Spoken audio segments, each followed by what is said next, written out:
Come here. Come on. Come here, baby. Wow. Amazing job. Awesome. What are you doing here? Did you miss me? I love you, baby, so much. Come here. Come closer. Don't be shy. Give me a kiss. Mwah. Thank you, baby. You are so sweet. Adorable. That's what you are. Can I kiss you? Oi. Little cheeky bugger. That's what you are. Listen. I am crazy for you. Did you hear me?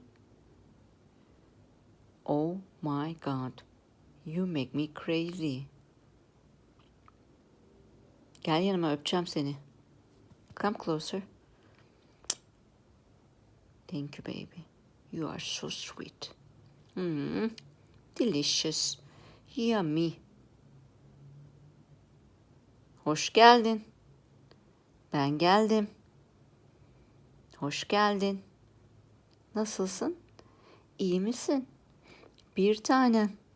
Seni çok seviyorum, çok çok. Çok güzelsin ya. Çok tatlısın sen. Oh my God.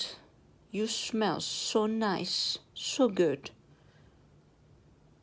Bebeğim.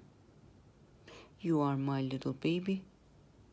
I love you, baby, so much. I miss you every second. Kiss me.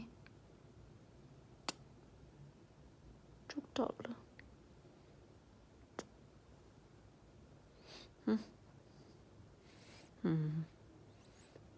You smell so good.